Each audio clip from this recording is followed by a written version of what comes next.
पनवेल महानगर पालिका के हद में आने वाले नाले एवं गटर के सफाई के काम की उपाय योजना कहाँ तक हुई है, इसका जायजा बुधवार को पनवेल महानगर पालिका के आयुक्त डॉक्टर सुधाकर शिंदे ने सड़कों के अधिकारी, नवनिर्वाचित पार्षद तथा स्थानिक नागरिकों को साथ लेकर लिया, जिसके बाद पालिका आयुक्त डॉक्टर सुधाकर शिंदे ने समाधान की भावना व्यक्त की। सर्व भागांमध्ये मान्सूनच्या तयारीसाठी जी उपाययोजना झाली आहे त्यांचा सिडकोच्या अधिकाऱ्यांबरोबर दौरा करून त्याची पाहणी केली आहे। तर सगळीकडे सिडकोनी केलेली उपाययोजना समाधानकारक आहे आणि पाहणी करत असताना आत्ताच नवनिर्वाचित जे लोकप्रतिनिधी आहेत त्यांनाही बरोबर घेऊन काही स्थानिक नागरिकांना बरोबर घेऊन त्यांच्या दरवर्षीच्या पावसामध्ये होणारे जे मेजर इश्यूज आहेत त्या इश्यूविषयी काय सिडकोनी उपाययोजना केली त्याच्याविषयी माहिती घेतली। खूप समाधानकारक आहे, प्रगती आहे। काही गोष्टींमध्ये सुधारणा ते करता येईल।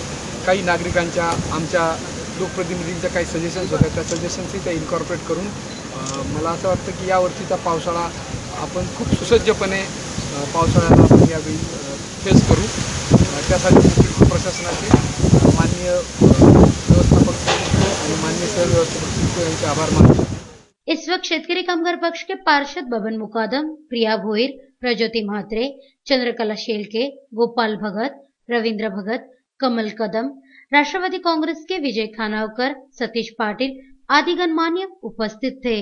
गोडगांव के डंपिंग ग्राउंड को स्थानिक नागरिकों का विरोध है, जिसके विषय में उनसे चर्चा की जा रही है और जल्द ही उस पर मार्ग निकलेगा, लेकिन नागरिकों को घरों में और सोसाइटी में कचरे का ठीक से व्यवस्थापन करना चाहिए, जिससे बीमारियां नहीं फैलेंगी। महानगर पालिका की ओर से जल्द ही गीले कचरे को नष्ट करने हेतु प्रकल्प शुरू किया जाएगा, ऐसा भी डॉक्टर शिंदे ने इस वक्त कहा। प्रत्येक घराघराच्या स्तरावरती सोसायटीच्या स्तरावरती ओला कचरा आणि सुका कचरा यांचं वर्गीकरण करावं आणि ओल्या कचऱ्याचं प्रत्येक सोसायटीने स्वतःच्या स्तरावरती विल्हेवाट लावावी।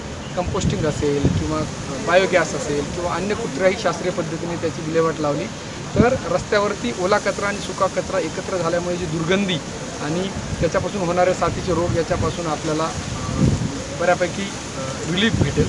आणि ज्या डंपिंग ग्राउंड्सवरती हा कचरा नेला जातो त्या आजूबाजूच्या रहिवाशांनाही ओला कचरा तिथे नसल्यामुळे दुर्गंधीचा किंवा त्याच्यापासून होणाऱ्या लिक्चरचा त्रास होणार नाही। तुम्हाला नागरिकांना सर्व पनवेल महानगरपालिकेच्या नागरिकांना विनंती आणि आव्हान आहे की त्यांनी ओला कचरा आणि सुका कचऱ्याचं वर्गीकरण त्यांच्या स्वतःच्या घरापासून करावं। लवकरात लवकर आपण खूप मोठ्या प्रमाणात कचऱ्याची सुक्या कचऱ्याचं वेगळं वर्गीकरण करून विल्हेवाट लावणे आणि ओल्या कचऱ्याचं विकेंद्रीकरण पद्धतीने स्थानिक पातळीवरती त्याचं विल्हेवाट लावण्याचं मोठा प्रोजेक्ट राबवणार आहोत। तर त्यासाठी नागरिकांनी सकारात्मकता दाखवावी आणि एक पूर्वतयारी म्हणून कचऱ्याचं वर्गीकरण करावं।